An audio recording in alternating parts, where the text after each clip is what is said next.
کے اردو کے کلاس میں آپ تمام بچے و بچیوں کا خیر مقدم ہے۔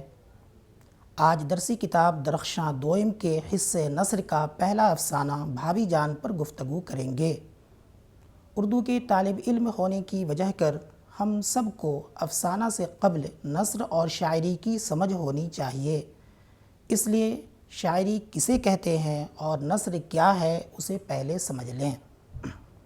شاعری کو نظم بھی کہتے ہیں، انگلش میں اسے پوئٹری کہتے ہیں اور ہندی میں پدیہ۔ شاعری کو سمجھنے سے قبل وزن کو جاننا ضروری ہے۔ وزن کیا ہے؟ کوئی پیمانہ مقرر کر لیا جائے اور اس کے مطابق چیزوں کی تکرار یعنی بار بار دہرایا جائے کو یقینی بنایا جائے۔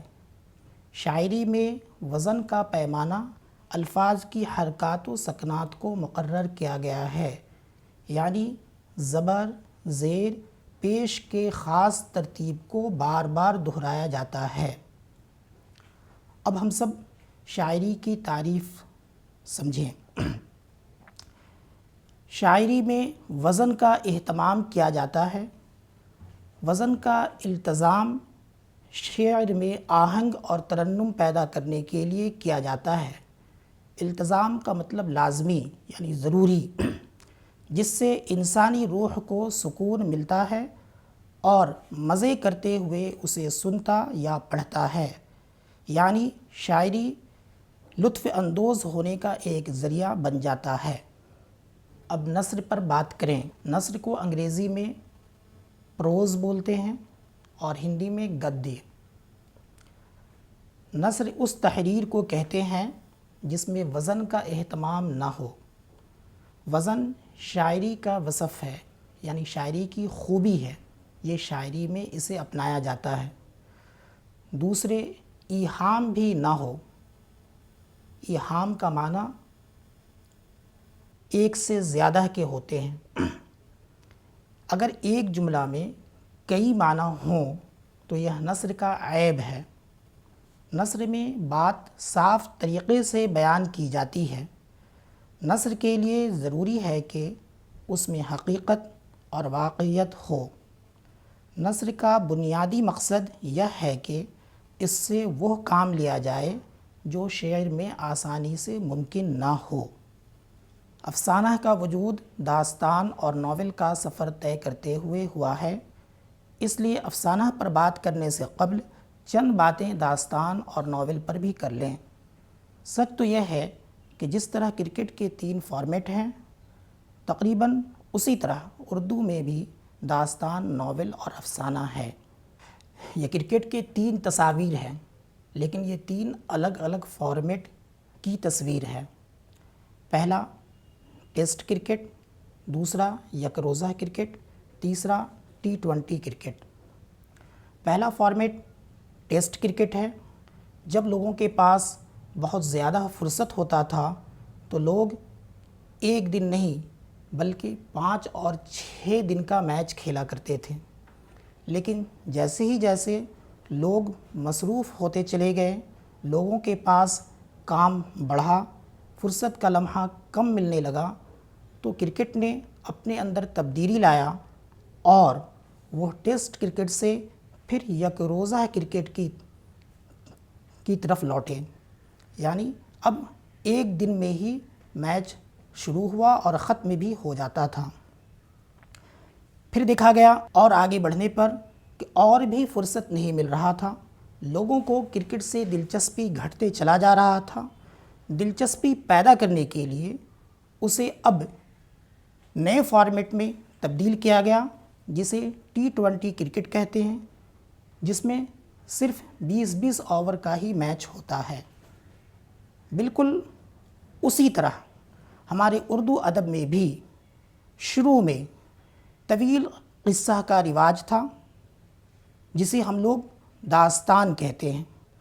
اس زمانے میں لوگوں کے پاس فرصت بہت زیادہ ہوتا تھا، اس وجہ کر لوگ جو ہے طویل قصہ پسند کرتے تھے، لیکن سائنس کی ترقی کے بعد حقیقت پسندی کو بڑھاوا ملا تو داستان سے بدل کر اردو ادب میں ناول کا زمانہ آیا، لیکن جب ناول آیا تو اس کے بعد پھر لوگوں کو فرصت کا لمحہ گھٹتے چلا گیا، لوگ بہت زیادہ مصروف ہوتے چلے گئے، مصروف ہونے کی وجہ سے لوگوں کو وقت کم ملتا تھا، تو ناول پڑھنے کا بھی فرصت لوگوں کو نہیں ہوتا تھا، جس کی وجہ کر اردو ادب نے اپنے میں بدلاؤ لایا اور ایک نیا صنف کا ایجاد ہوا جسے ہم افسانہ کہتے ہیں۔ داستان دنیا کے تقریباً ہر ادب میں موجود ہے۔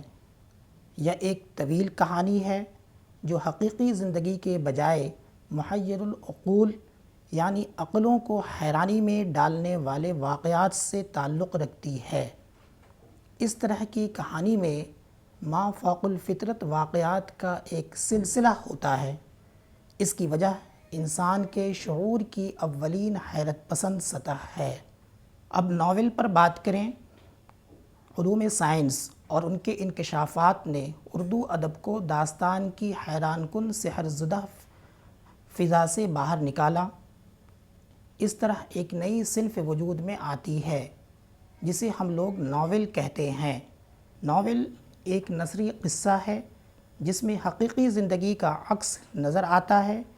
یہ ایک ایسا آئینہ ہے جس میں ہماری امنگیں اور آرزوئیں جھلکتی ہیں، جس میں یہ بتایا جاتا ہے کہ ہمارے سامنے کیا مشکلیں آتی ہیں اور ہم ان پر کس طرح قابو پا سکتے ہیں۔ بچوں، اب افسانہ کو سمجھیں۔ داستان، ناول اور افسانہ دراصل ایک ہی نثری صنف کے مختلف روپ ہیں۔ ان تینوں کو ملا کر افسانوی ادب یا فکشن کا نام دیا جاتا ہے۔ صنعتی تحریک کے بعد لوگوں کے معمولات بالکل حیرت انگیز طور پر بدل گئے۔ لوگ اب بہت زیادہ مصروف رہنے لگے۔ مصروفیت بڑھی تو افسانہ وجود میں آیا۔ افسانہ چھوٹا سا ہوتا ہے مقابل داستان اور ناول کے، اس لیے اس میں پوری زندگی کو پیش نہیں کیا جا سکتا۔ اس میں زندگی کے کسی ایک رخ سے اور کردار کے کسی ایک پہلو سے سروکار ہوتا ہے۔ اس لیے کسی نے کہا ہے کہ افسانے میں بنیادی شے وحدت تاثر ہے۔ اس لیے آئینے میں جہاں اپنے ملک، قوم اور سماج کی تصویر نظر آتی ہے، وہیں ہماری زندگی میں پیش آنے والی مختلف دشواریوں کے ساتھ ساتھ غم و مسرت کی جھلکیاں بھی دکھائی دیتی ہیں۔ ہم لوگ افسانہ بھابی جان پڑھ رہے ہیں۔ افسانہ بھابی جان کے مصنف سہیل عظیم آبادی ہیں۔ ان کی شخصیت کے بارے میں کچھ بات کریں گے۔ سہیل عظیم آبادی کی شخصیت کا اندازہ اس بات سے لگایا جا سکتا ہے کہ ایک موقع پر اردو کے افسانہ نگار اور اردو مشاورتی کمیٹی کے صدر شفیع مشہدی نے کہا ہے کہ آج بہار کے افسانوں کو جو مقبولیت اور شناخت حاصل ہے وہ کسی حد تک سہیل عظیم آبادی کی مرہون منت ہے۔ مجھے اس بات پر فخر ہے کہ میں نے عہد سہیل میں افسانہ نگاری شروع کی اور سہیل عظیم آبادی نے میری حوصلہ افزائی کی، جن کا اصل نام سید مجیب الرحمن ہے۔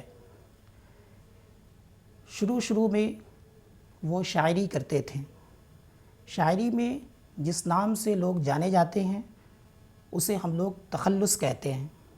سہیل عظیم آبادی شاعری میں سہیل تخلص رکھا کرتے تھے۔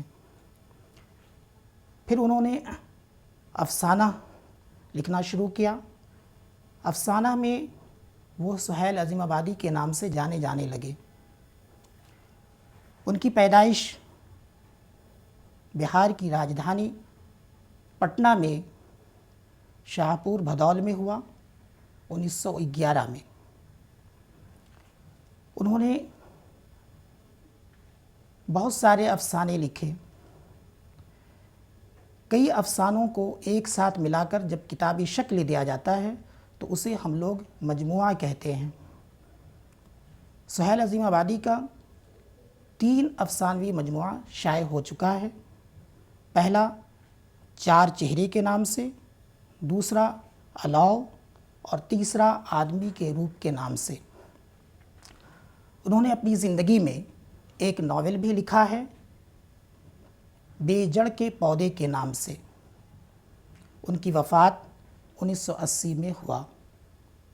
آؤ بچوں، بھابھی جان افسانہ باضابطہ پڑھنے سے قبل افسانہ کے کرداروں سے واقفیت حاصل کر لیں، کیونکہ قصہ کرداروں کے ذریعے ہی آگے بڑھتی رہتی ہے۔ افسانہ بھابھی جان، جس کے افسانہ نگار سہیل عظیم آبادی ہیں، اس کے مرکزی کردار رقیہ بھابھی ہیں، جو بھابھی جان کے نام سے افسانہ کا نام بھی رکھا گیا ہے۔ ان کے دیور ہیں جن کا نام اختر ہے، اور رقیہ بھابھی کے شوہر جن کا نام ننھے بھائی یعنی رقیہ کے خاوند یا شوہر۔ بھابھی جان کی ایک طالبہ ہے جس کا نام شمی ہے، اور بھابھی جان کی ایک بیٹی ہے جن کا نام ریحانہ ہے۔ ایک نام آیا ہے جمیلہ، جس سے اختر شادی کرنا چاہتا ہے، یعنی اختر کی معشوقہ ہے۔ یہ سب اہم کردار ہیں افسانہ بھابھی جان کے۔ افسانہ بھابھی جان کے کرداروں کی واقفیت کے بعد اب ہم سب باضابطہ افسانہ کا متن پڑھیں گے اور اس کا مطلب سمجھیں گے۔ یہ ایک دلچسپ افسانہ ہے، اس کے پڑھنے میں بہت مزہ آئے گا۔ ہم لوگ سب کتاب نکالیں اور ہمارے ساتھ ساتھ پڑھنا شروع کریں۔ بھابھی جان، جب رقیہ بھابھی یاد آتی ہیں تو میرا سر خود بخود جذبہ احترام سے جھک جاتا ہے، اور ایسا محسوس ہوتا ہے کہ جیسے ان کی ذات سراپا روشنی ہے۔ ان کی یاد کے ساتھ ساتھ مجھے وہ شمع یاد آ جاتی ہے جو کلیسا کی اونچی قربان گاہ پر جلتی اور پگھلتی رہتی ہے، اور جب پادری عبادت ختم کر کے قربان گاہ سے اتر جاتا ہے تو بھی وہ خاموش زبان سے خداوند یسوع کا پیغام سناتی رہتی ہے، جو دوسروں کا گناہ بخشوانے کے لیے صلیب پر چڑھایا گیا، مگر وہ جو اب تک زندہ ہے اور قیامت تک زندہ رہے گا اور سب کو نجات دلائے گا۔ رقیہ بھابھی کی ذات مجھے ایسی ہی شمع معلوم ہوتی ہے جو جلتی اور پگھلتی رہتی ہے، لیکن روشنی پھیلاتی اور کچھ کہے بغیر بھی ہر وقت ایک پیغام سناتی رہتی ہے، ایسا پیغام جو امر ہے۔ قصہ اختر کی زبانی بیان کی جاتی ہے۔ اختر یہاں بھابھی جان کی شخصیت سے متاثر ہو کر ان کے تاثرات کو پیش کر رہے ہیں۔ بھابھی جان ایک ایسی شخصیت ہے جو ہمدردی اور جذبہ احترام سے بھرا ہوا ہے۔ وہ صبر و تحمل کی مجسمہ ہیں۔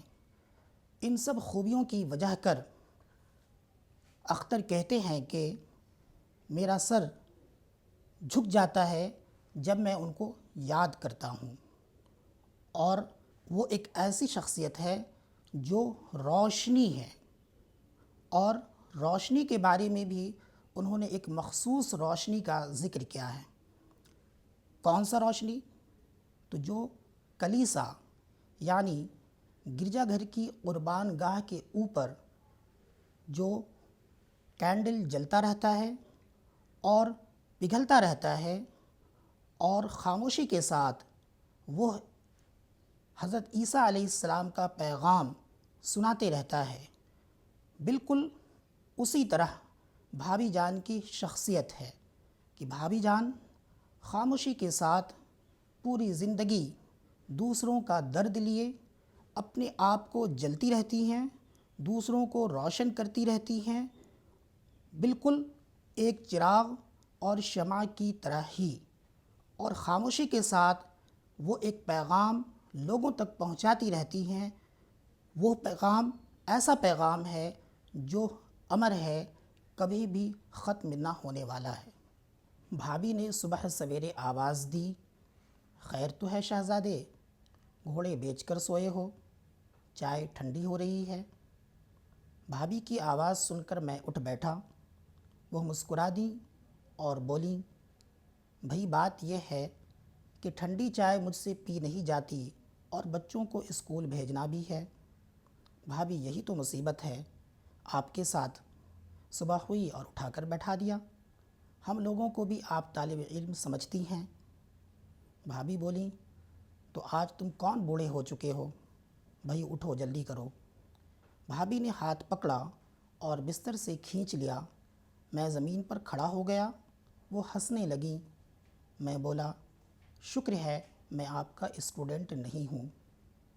باتیں نہ بناؤ، چائے ٹھنڈی ہو رہی ہے، بچے بیٹھے ہیں۔ لیکن مجھے نیند آ رہی ہے بھابھی، رات بھر نہیں سو سکا ہوں۔ میں نے احتجاج کرتے ہوئے کہا، چائے کے بعد دوسری قسط سو لینا۔ قسط کا لفظ سن کر میں ہنس پڑا اور وہ بولیں، شاعر ہو کر داد نہیں دیتے، کیا لفظ میں نے استعمال کیا ہے؟ اگر نوابان اودھ باقی ہوتے تو اس ایک لفظ کے استعمال پر ایک جاگیر تو ضرور بخش دیتے۔ چلو بھائی تم ذرا جلدی کرو، اتنا ہی صحیح۔ اور بھابھی کھانے کے کمرے میں چلی گئیں، اور جب تھوڑی دیر میں میز پر پہنچا تو بچے چائے ختم کر رہے تھے۔ ننھی ریحانہ بولی، چچا جان ہم لوگ چائے ختم کر چکے ہیں، اب آپ ہماری جھوٹی چائے پیجئے۔ اسکول کی لاری نے ہارن بجایا اور بچیاں تالی بجاتی ہوئی باہر چل دیں۔ بھابھی نے چائے ڈھال کر میری طرف بڑھائی اور بولیں، اگر تم جوان اتنی دیر تک سوتے رہو گے تو کیا کرو گے؟ شعر کہوں گا، اور کیا کروں گا؟ اور کچھ نہیں۔ بھابھی معنی خیز انداز سے مسکرائیں، میں کچھ جھینپ سا گیا۔ بھابھی کی مسکراہٹ بہت دور تک اشارے کر رہی تھی، پھر وہ آہستہ سے بولیں، تمہارے بھائی جان ٹھیک 4 بجے اٹھ بیٹھتے تھے اور چائے پی کر کام شروع کر دیتے تھے۔ شروع میں تو مجھے بھی بڑا جبر ہوتا تھا، لیکن آج صبح اٹھنے کی عادت کام آ رہی ہے۔ افسانہ نگار نے دیور اور بھابھی کے درمیان ہنسی مذاق کی گنجائش کو رکھا ہے۔ یہاں مکالمہ جو ہے ہنسی مذاق سے شروع ہوتا ہے۔ اس پیراگراف میں یہ بھی پتہ چلتا ہے کہ بھابھی جان صبح سویرے اٹھ جاتی ہیں اور اٹھنے کے بعد چائے ناشتہ یہ سب تیار کرنے کے بعد بچوں کو تیار کرنا، بچوں کو ناشتہ کرانا، پھر بچوں کو ناشتہ کرانے کے بعد اسکول کے لیے چھوڑنا، پھر اپنی بھی تیاری کرنا، جو ان کی مصروفیت ہے ان سب کو دیکھتے ہوئے ایسا ظاہر ہوتا ہے کہ وہ صبح سے لے کر شام تک اپنے کام میں ہی لگی رہتی ہیں۔ بھابھی جان اختر کو جب صبح سویرے اٹھاتے ہیں تو وہ احتجاج کرتے ہیں۔ احتجاج کرنے پر بھابھی جان ایک اچھا لفظ کا استعمال یہاں کرتی ہیں، دوسری قسط سو لینا۔ اس پر وہ کچھ داد کی خواہش کرتی ہیں۔ چونکہ اختر ایک شاعر ہے تو اس کے لحاظ سے یہاں پر ایک اچھا لفظ استعمال ہوا ہے۔ اس کے ساتھ ساتھ یہاں پر بھابھی جان یہ بھی کہتی ہیں کہ نوابوں کا اگر زمانہ ہوتا تو مجھے انعام میں ایک جاگیر مل جاتا۔ چونکہ نوابوں کے زمانہ میں اگر نواب خوش ہوتا تھا تو انعام سے نوازا کرتا تھا، اس کا بھی ذکر یہاں پر ہو رہا ہے۔ بھابھی جان کہتی ہیں کہ جب میں شادی کے بعد سسرال آئی تھی تو مجھے بھی دیر تک سونے کی عادت تھی، لیکن ہمیں بھائی جان نے صبح سویرے اٹھنے کی عادت لگا دی۔ آج اس مصیبت کے ماحول میں مجھے صبح سویرے اٹھنے کی جو عادت لگی ہے وہ مجھے بہت کام آ رہا ہے۔ میں نے پلٹ کر دیکھا، بھابھی کی سنگار میز پر ننھے بھائی کی خوبصورت سی رنگین تصویر رکھی ہوئی تھی۔ وہ مسکرا رہے تھے۔ اس تصویر کے پاس بھابھی اور بچوں کی تصویریں تھیں۔ اب سنگار میز نام کا تھا، اس پر بچوں کی کتابوں کا ڈھیر تھا اور شاید ایک کنگھی کے علاوہ میز پر سنگار کی کوئی دوسری چیز بھی نہ تھی۔ رقیہ بھابھی اداس ہو گئیں اور بولیں، اختر نہ جانے تمہارے بھائی جان آج کس حال میں ہیں، دیکھو ان کے مقدمے کا کیا ہوتا ہے۔ 1000 میل کی دوری پر میں ان کے کوئی کام بھی نہیں آ سکتی، چند ہی دنوں میں ان کے مقدمے کا فیصلہ ہونے والا ہے۔ بھابھی جو ہمیشہ پھول کی طرح ہنسنے اور بلبل کی طرح چہکنے کی عادت تھیں، بالکل اداس اور چپ تھیں۔ بچوں، اس پیراگراف میں دو طرح کی باتیں کی گئی ہیں۔ ایک، اختر جو ہے یہ بتا رہے ہیں کہ سنگار میز پر جب میری نظر پڑی تو صرف اور صرف ایک کنگھی موجود ہے، جبکہ بھابھی جان شادی کے بعد جب یہاں آئی تھی تو وہ ان کے پاس ایک سے زیادہ میک اپ کے سامان ہوا کرتے تھے۔ وہ میک اپ میں کی عادی تھی، وہ اپنے آپ کو سجتی اور سنورتی تھی، لیکن آج کا دن ایسا ہے کہ وہ مصیبت سے پریشان ہیں۔ ان پریشانیوں کا سامنا کرتے ہوئے اپنے وہ سنگار کو بھول گئی ہیں اور اب صرف کنگھا ہی کر لیتی ہیں، یہی ان کے لیے کافی ہے۔ دوسری بات وہ کہہ رہے ہیں کہ ان کے شوہر جو کسی مقدمہ میں قید ہیں تو وہ کہیں بہت دور ہیں، دور ہونے کی وجہ کر وہ ان کے کوئی کام آ نہیں پا رہی ہیں۔ وہ یاد کرتی ہیں کہ کاش میں ان کے کوئی کام آ سکتی۔ پھر وہ سوچتی ہیں کہ پتہ نہیں ان کے مقدمہ کا فیصلہ کیا ہوگا۔ لیکن یکایک کسی کے پاؤں کی چاپ سنائی دی، پھر آواز آئی، میں آ سکتی ہوں؟ آ جاؤ، بھابھی نے کہا، اور ایک جوان سی لڑکی کمرے میں داخل ہوئی۔ بھابھی نے دیکھتے ہی کہا، آؤ شمی، چائے پیو، میں آج شام کو تمہارے گھر جانے والی ہی تھی۔ بن دیے تم نے سویٹر؟ وہی لے کر آئی ہوں، اون بچ گیا تھا تو میں نے ٹوپی اور موزے بھی بن دیے۔ بہت اچھا کیا تم نے، لو چائے پیو، اور چائے کی پیالی لڑکی کے سامنے بڑھا دی۔ لڑکی میری موجودگی میں کچھ شرما رہی تھی، بولی، میں چائے پی چکی ہوں۔ پھر بھی پی لو، شرماتی کیوں ہو؟ یہ ہیں مشہور شاعر اختر، تمہارے بڑے بھائی ہیں۔ میں ناشتہ ختم کر چکا تھا، اٹھ کھڑا ہوا، بھابھی میں ذرا شہر سے ہو آؤں؟ جاؤ، مجھے بھی ذرا ہسپتال جانا ہے، چلو شمی تم بھی ساتھ۔ میں نے کمرے کی کھڑکی سے بھابھی کو بنگلے کے احاطے سے باہر جاتے دیکھا۔ ان کے ہاتھ میں دودھ کی وہ بوتل تھی جو بہت دیر سے میز پر رکھی ہوئی تھی۔ یہ تو مجھے 2 دن کے بعد معلوم ہوا کہ بھابھی کے ایک پرانے ملازم کی بیٹی ہسپتال میں ہے۔ 2 مہینے پہلے اس کے شوہر کا انتقال ہو گیا تھا اور اس کے بچہ پیدا ہوا ہے، اس کا کوئی بھی دیکھنے والا نہیں۔ بھابھی خود ہی دونوں وقت دودھ کی بوتل لے کر 2 فرلانگ پیدل جاتی اور دودھ پہنچاتی ہیں۔ سویٹر اور موزے اسی بچے کے لیے بنوائے تھے کیونکہ سردی کا موسم شروع ہو رہا تھا اور شمی ان کے کالج کی ایک غریب طالب علم تھی جو صرف ان کی مدد کے سہارے پڑھ رہی تھی۔ اس پیراگراف میں بھابھی جان اور اختر کے درمیان سنجیدہ ماحول تھا، لیکن اچانک ایک لڑکی آواز لگاتی ہے، کیا میں آ سکتی ہوں؟ اور اسے اندر آنے کی اجازت ملتا ہے۔ وہ لڑکی شمی ہے جو بھابھی جان کی طالب علم ہے۔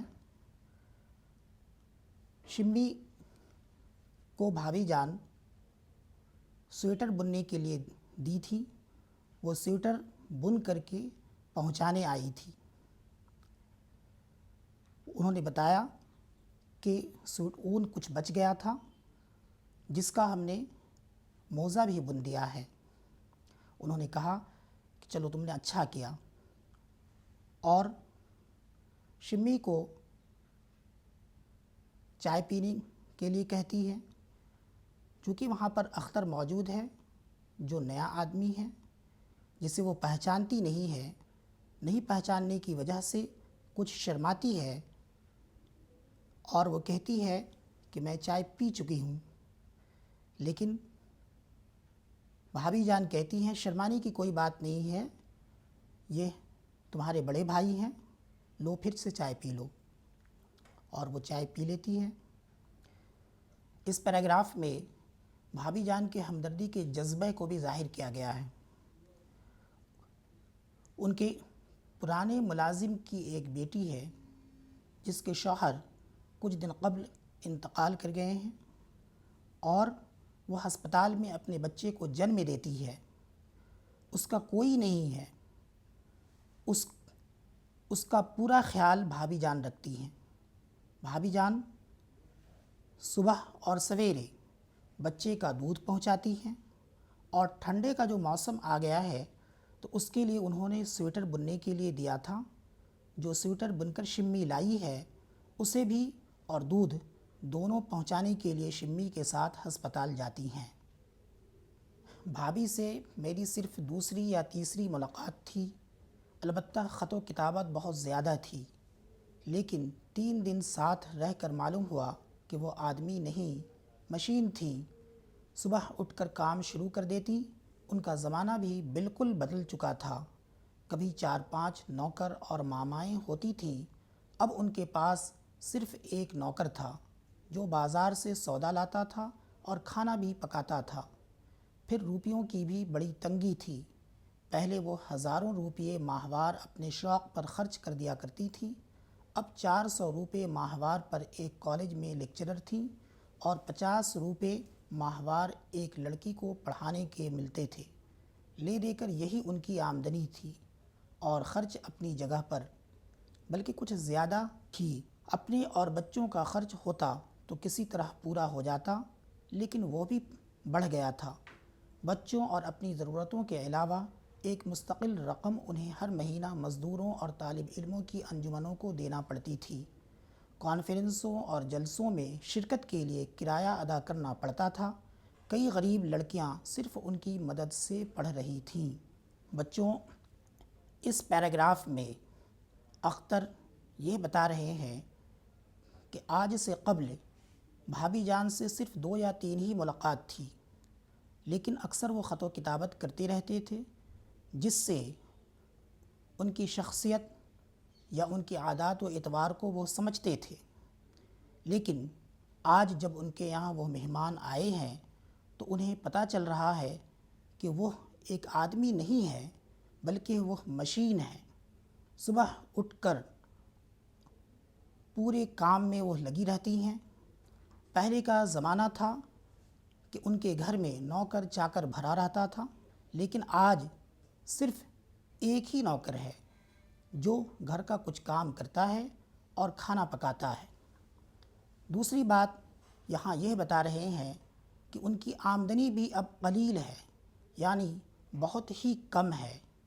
وہ لیکچرر ہیں جو ماہانہ 400 روپیہ ملتا ہے، اور پھر ایک لڑکی کو ٹیوشن پڑھاتی ہیں جس میں انہیں 50 روپیہ ملتا ہے۔ اس طرح 450 روپے ماہوار ان کی آمدنی ہے، لیکن اخراجات بہت ہی زیادہ ہے۔ گھر کو چلانا تو ہے ہی ہے، اس کے علاوہ وہ طالب علموں کی انجمن اور مزدوروں کے تنظیموں کو بھی مدد کرتی ہیں۔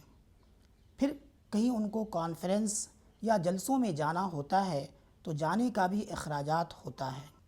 بھائی جان کی جب شادی رقیہ بھابھی سے ہوئی تھی تو ہم لوگوں کا عام خیال تھا کہ یہ شادی کامیاب نہیں ہو سکتی۔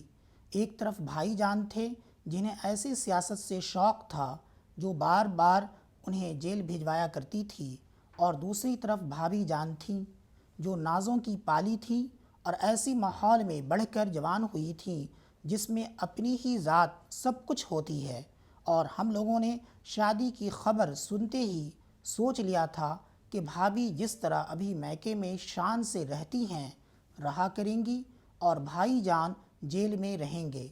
بعضوں کا تو یہ خیال تھا کہ بھائی جان بھی سیاست کے چکر سے نکل کر بیرسٹری کریں گے اور اپنی عالی شان کوٹھی میں شان کی زندگی گزاریں گے، یا پھر آرام کرسی والی سیاست چلے گی اور کتابوں کی باتیں دہرائیں گے۔ لیکن سب کا خیال غلط نکلا۔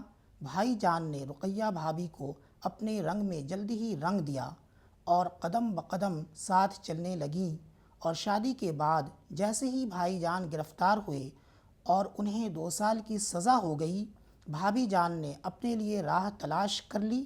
BA وہ پہلے ہی کر چکی تھیں، جلد ہی تیاری کر کے MA کر لیا اور کالج میں لیکچرر ہو گئیں، اور اکلوتی بچی کی دیکھ بھال میں لگ گئیں۔ بچوں، اس پیراگراف میں اختر بتا رہے ہیں کہ بھابھی جان جب شادی کر کے سسرال آئی تھیں تو لوگوں کا خیال تھا کہ بھابھی جان اور ننھے بھیا کے بیچ دونوں میں اختلاف ہوگا۔ ہو سکتا ہے کہ اپنے عادات و اطوار کو یہ لوگ بدلے نہیں تو دونوں کے رشتہ جو ہے وہ خوشگوار نہیں ہو سکتا ہے، لیکن ایسا ہوا نہیں۔ اس کے برعکس دیکھنے کو ملتا ہے۔ بھابھی جان سسرال آ کر وہ اپنے آپ کو پوری طرح بدل گئیں، جبکہ وہ لاڈ اور پیار میں پلی بڑھی تھی، لیکن یہاں کے ماحول اور یہاں کی ضرورت جو تھی اس طرح سے وہ اپنے آپ کو ڈھال لیا۔ ایسا بھی سوچا جا رہا تھا کہ بھائی جان بھی جو سیاست کا شوق تھا ان کا وہ شوق ختم ہو جائے گا، اور ہو سکتا ہے کہ وہ بیرسٹری کا کام کرنا شروع کر دیں، یا سیاست بھی کریں تو وہ آرام والا سیاست کریں گے، جدوجہد والی سیاست نہیں کریں گے۔ لیکن ایسا ہوا نہیں۔ بھائی جان نے بھابھی جان کو اپنے رنگ میں رنگ دیا، یعنی بھابھی جان پوری طرح سے اپنے آپ کو گھر کے لیے قربان ہو گئیں اور گھر کے سارے کام کو اپنی ذمہ میں لے لیا اور پوری ذمہ داری کے ساتھ اس کو نبھایا۔ ایک بات یہاں اور ہے کہ جب بھائی جان جیل گئے تو اب ان کو آمدنی کی بھی ذمہ داری، روزگار کی بھی ذمہ داری ان پر آ پڑی، چونکہ ان کو گھر چلانے کے لیے خرچ کی ضرورت تھی۔ تو وہ اس وقت تک بی اے تو پاس تھی، لیکن وہ پھر محنت کر کر پڑھتی ہیں اور پڑھنے کے بعد وہ ایم اے کرتی ہیں۔ ایم اے کرنے کے بعد لیکچرر بن جاتی ہیں۔ لیکچرر کے ذریعے سے جو آمدنی ہوتا ہے اس سے وہ اپنے گھر کو چلاتی ہیں۔ 2 سال کے بعد جب پھر بھائی جان جیل سے آئے تو اپنی سرگرمیوں میں رہے اور بھابھی جان کام کرتی رہیں۔ پھر 2 بچے اور ہوئے اور وہ انہیں پالتی رہیں۔ اب بھائی جان 3 سال سے نظر بند تھے اور ان پر مقدمہ چل رہا تھا۔ بھابھی جان بے شمار ذمہ داریوں اور غم کا بوجھ اٹھائے پھرتی تھیں، لیکن ان کا چہرہ کبھی میلا نہیں ہوتا تھا، بلکہ ایسا معلوم ہوتا تھا کہ وہ اپنے غم کو اپنے لیے مسرت سمجھنے لگی ہیں اور غم میں بھی خوشی کا پہلو نکال ہی لیتی ہیں۔ بچوں، اس پیراگراف میں اختر کہہ رہے ہیں بھائی جان کا جیل جانا یا سزا ہو جانا یہ ایک معمول سا بن گیا تھا، تو ساری طرح کی ذمہ داریاں کا بوجھ بھابھی جان اپنے اوپر اٹھا لیتی ہیں اور بالکل بنا گلا شکوہ کے سارے کام کو وہ کرتی رہتی ہیں۔ ایسا لگتا ہے کہ ان کو اس کام کو کرنے میں خوشی ملتی ہے، ایسا لگتا ہے کہ وہ غم میں بھی خوشی کا پہلو تلاش لی ہیں۔ وہ صبح سویرے اٹھتیں، بچوں کو نہلاتیں، ان کے کپڑے بدلتیں، خود نہا دھو کر تیار ہو جاتیں، بچوں کو کھلا پلا کر 7 بجے اسکول بھیج دیتیں۔ پھر ملنے والوں کا سلسلہ شروع ہو جاتا، طرح طرح کے لوگ ان سے ملنے آتے اور طرح طرح کی فرمائشیں کرتے۔ کوئی ان سے ملازمت کے لیے سفارش کرنے کو کہتا، کوئی کسی اور کام کے لیے۔ سب آدمی انہیں بڑے آدمی کی بیوی اور بہو سمجھتے تھے۔ کوئی یہ نہیں سمجھتا تھا کہ بھائی جان کا تعلق اب بڑے لوگوں سے صرف چھوٹے لوگوں کی وجہ سے رہ گیا ہے۔ وہ بڑے لوگوں کے پاس صرف سفارشیں لے کر جاتی ہیں، ورنہ بڑے لوگوں سے اب انہیں دور کا بھی کوئی واسطہ نہیں۔ بھابھی کالج جاتی اور وہاں بھی پڑھانے کے علاوہ ہر لڑکے کے معاملات میں دلچسپی لیا کرتیں۔ کالج سے آ کر پابندی کے ساتھ کئی خط روز لکھتیں اور انہیں ڈاک میں ڈلواتیں۔ عام طور پر یہ خطوط نئے لکھنے والوں کے نام ہوتے تھے جو ہر روز انہیں خط لکھا کرتے تھے۔ بھابھی نے محض دل بہلانے اور وقت کاٹنے کے لیے لکھنا شروع کیا تھا، مگر وہ بہت اچھا لگنے لگی تھی اور نئے لکھنے والے ان سے مشورے طلب کرتے اور وہ بڑی محبت کے ساتھ ان کے خطوں کا جواب دیا کرتیں۔ اس طرح کے نئے لکھنے والے نہ تو غلط فہمیوں کا شکار ہو کر بہک جائیں اور نہ ان کی دل شکنی ہو۔ پھر وہ شام کو ایک جگہ ٹیوشن پڑھانے چلی جایا کرتی تھیں، یعنی صبح جاگنے کے بعد سے سوتے وقت تک کام آدمی کا ہے مشین معلوم ہوتی تھی۔ ان کے خط لکھنے کے شوق سے تنگ آ کر میں نے کہا، بھابھی آپ نے کیا علت پال رکھی ہے؟ کالج میں تو سر کھپاتی ہی ہیں، گھر پر بھی ایک کالج بنا رکھا ہے۔ بھابھی بڑے باوقار انداز میں مسکرائیں اور بولیں، اختر، ان نئے لکھنے والوں کو کیسے بھول سکتی ہوں؟ یہ تو ہمارے مستقبل کی امیدیں ہیں۔ اگر میں ان پودوں پر روز چھڑکاؤ نہیں کر سکتی، ان کی خدمت نہیں کر سکتی کہ ان میں پھول لگیں اور سارا باغ مہک اٹھے، تو کم سے کم جو کچھ کر سکتی ہوں وہ تو کرنا چاہیے۔ اس جواب کے بعد کچھ اور بولنے کی گنجائش ہی نہیں تھی، میں چپ رہا۔ بچوں، اس پیراگراف میں اختر بیان کر رہے ہیں بھابھی جان کے روزانہ کے معمولات، یعنی ان کا کیا روٹین تھا۔ دوسری بات یہ بتایا جا رہا ہے اس میں کہ یہ بڑے خاندان کے لوگ تھے، اس وجہ کر ان کا رشتہ بڑے بڑے لوگوں سے تھا۔ لیکن اب حالات اس طرح بدل گیا ہے کہ اب وہ رشتہ صرف غریبوں، مزدوروں اور کمزوروں کے لیے تھا، چونکہ یہ بڑے انسان تھے، بڑے لوگ تھے اور یہ ہمدرد تھے، لوگوں سے یہ جڑے ہوئے تھے، عام لوگوں سے جڑے ہوئے تھے، تو عام لوگ ان سے بے تکلف ملا کرتے تھے، اپنی سفارش لے کر، اپنی پریشانیوں کو لے کر ان کے سامنے آتے تھے اور وہ بتاتے تھے کہ مجھے یہ کام کی ضرورت ہے، مجھے وہ کام کی ضرورت ہے۔ ان سب کاموں کی وجہ کر بڑے لوگوں سے صرف رشتہ قائم تھا، ورنہ اب بڑے لوگوں سے ان کا رشتہ رہ نہیں گیا تھا، لیکن غریب، مزدور ان کی سفارش کے لیے بڑے لوگوں سے یہ رابطہ ضرور کرتے تھے۔ تیسری بہت اچھی بات یہاں پر بتایا جا رہا ہے کہ وہ چونکہ ایک استاد تھی، لیکچرر تھی، پڑھاتی تھی، تو طالب علموں سے ان کا رشتہ کس طرح تھا؟ وہ صرف کالج جا کر کلاس میں پڑھایا نہیں کرتی تھی، پڑھانے کے بعد وہ بچوں سے ملتی تھی، ان سے گفتگو کرتی تھی، ان کے حالات کو جانتی تھی، ان کے ہر طرح کی چیزوں کو مدد کے لیے وہ ہمیشہ تیار رہتی تھی۔ بھابھی جان کی زندگی جو ہے اب بالکل مصروف تھا اور مشکلوں کا وہ سامنا کرتے ہوئے اپنی زندگی گزار رہی تھی۔ اپنے آپ کو خوش رکھنے کے لیے کچھ لکھنا انہوں نے شروع کیا۔ وہ صرف دل بہلانے کے مقصد سے لکھنا شروع کیا تھا، لیکن لکھنے کا جو کام شروع کیا تو ان کے طالب علموں نے بھی اصلاح کے لیے ان کے پاس بھیجا کرتے تھے کہ اس لکھا ہوا کو دیکھیے، اگر کوئی غلطی ہے، کسی طرح کی کوئی اس میں خامیاں ہیں تو اس میرا اصلاح کر دیا کیجیے۔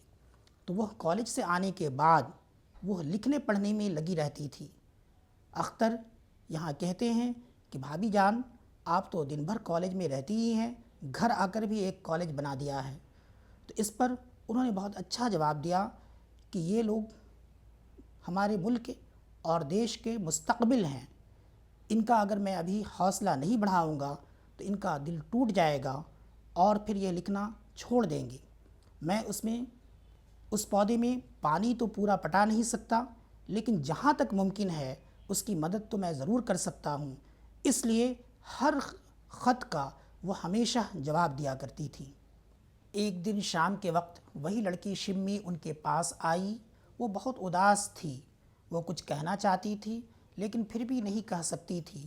بار بار اس کے ہونٹ کانپ کر رہ جاتے تھے اور ایسا معلوم ہوتا تھا کہ اب وہ رو دے گی۔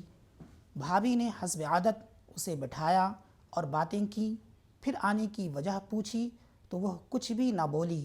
بھابھی جتنے اصرار کے ساتھ پوچھتی، معلوم ہوتا کہ اس کے ہونٹ اتنی ہی شدت کے ساتھ آپس میں چپکتے جاتے تھے۔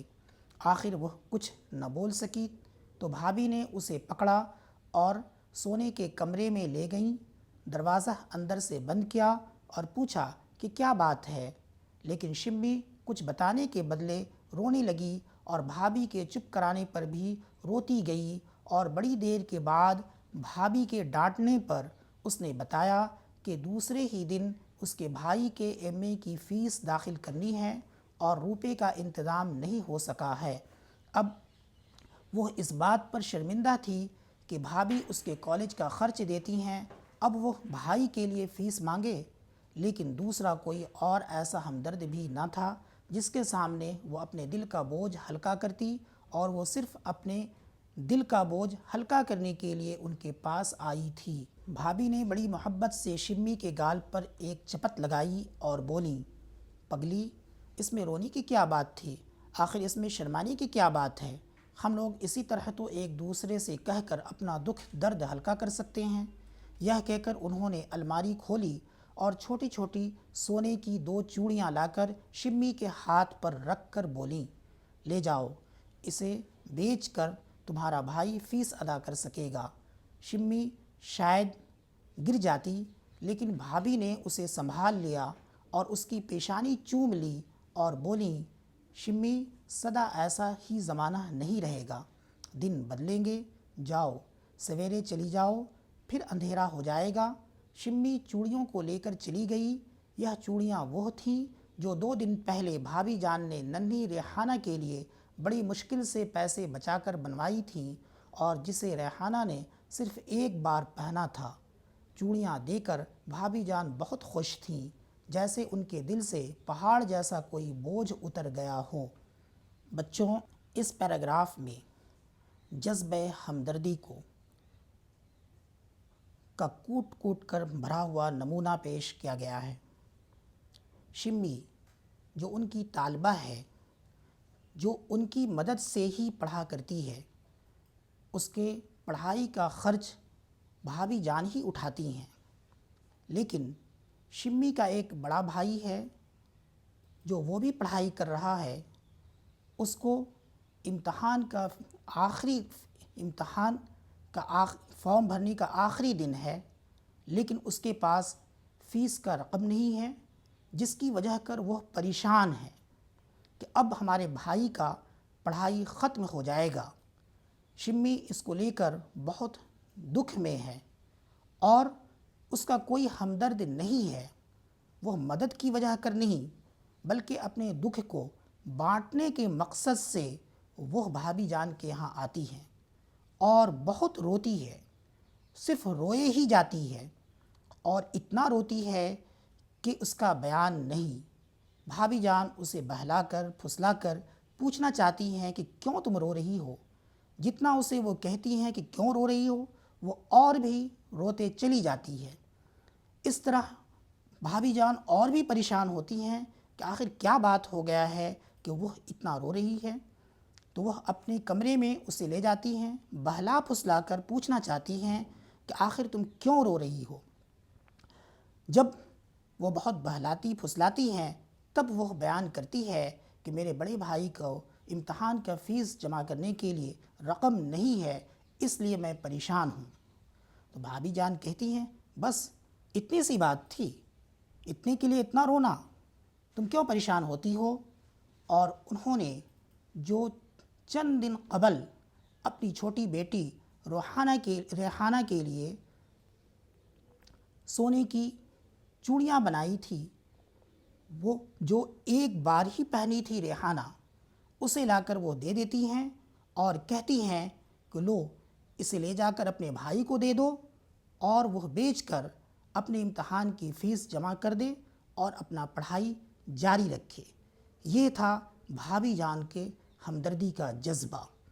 میں 4 دنوں سے ان کے پاس تھا اور ایک ضروری کام کے سلسلے میں ان سے مشورہ کرنے آیا تھا، لیکن ان کی مصروفیتیں اور پریشانیاں دیکھ کر نہ موقع ملا اور نہ ہمت ہو سکی، اور میں نے سوچ لیا کہ بھابھی سے بغیر کوئی مشورہ کیے اور مدد مانگے واپس جاؤں گا۔ حالانکہ میں اچھی طرح جانتا تھا کہ صرف وہی ایسی آدمی تھیں جو اس سلسلہ میں میری مدد کر سکتی تھیں، لیکن میں نے فیصلہ کر لیا کہ ان سے ہرگز نہیں کہوں گا۔ آخر بھابھی نے خود ہی کہا، تم 4 دنوں سے آئے ہو لیکن کوئی بات تک نہیں کی۔ میں نے کہہ دیا، میں صرف ٹہلنے اور آپ سے ملنے آ گیا تھا بھابھی۔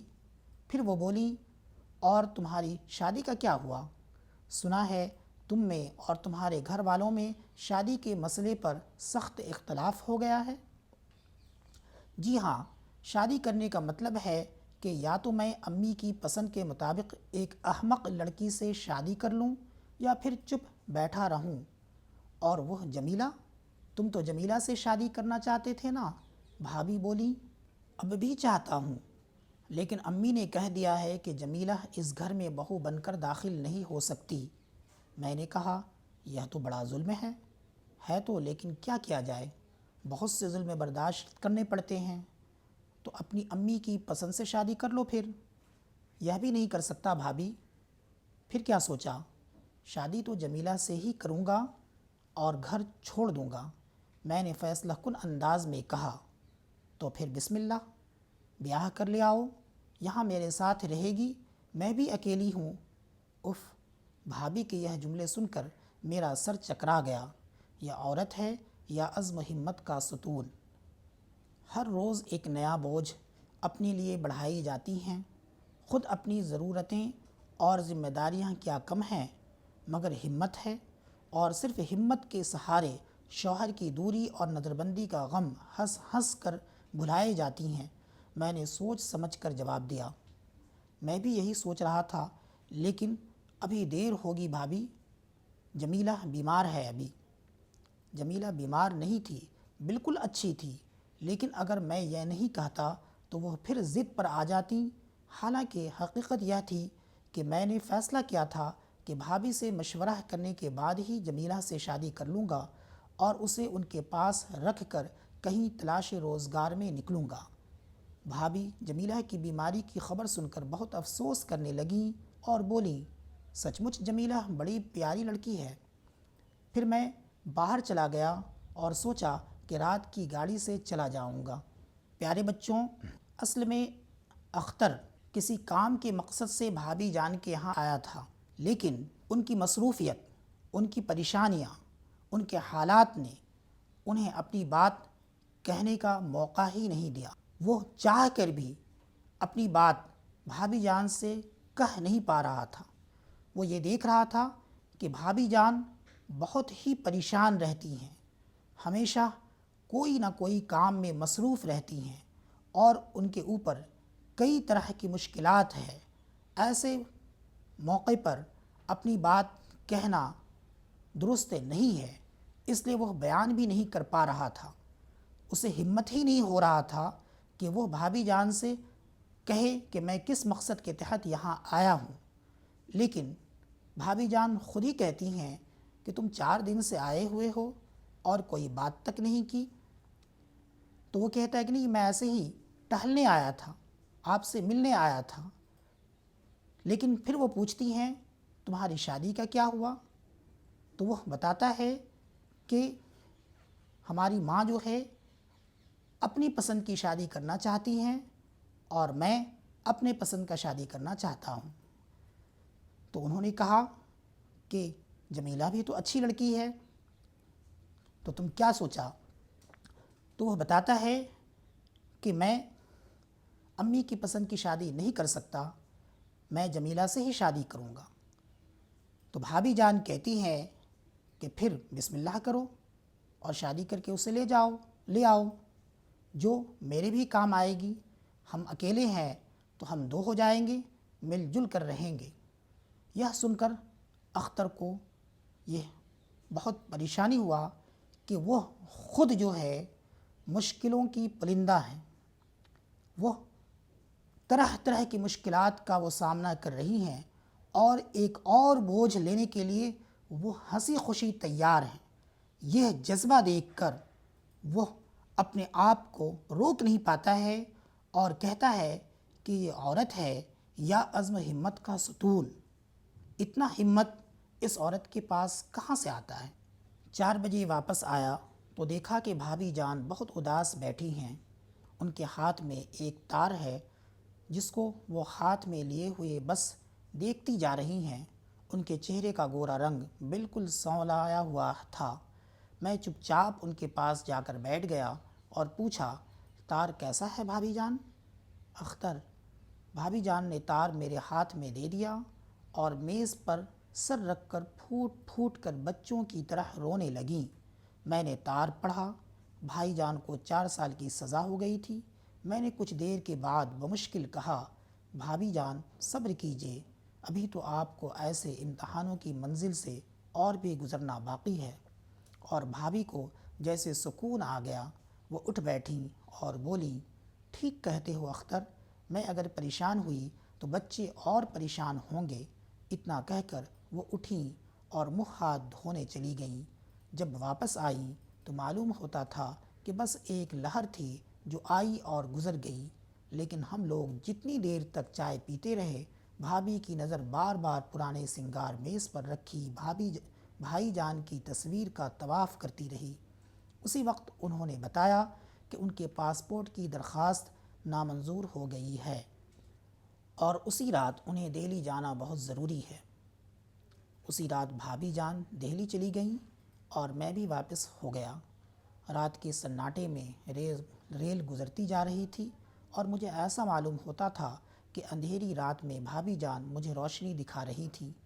ریل تیزی کے ساتھ گزرتی جا رہی تھی اور میرے دل میں نئے ارادے، نئے حوصلے پیدا ہو رہے تھے، نئی امیدیں اور نئی امنگیں جاگ رہی تھیں۔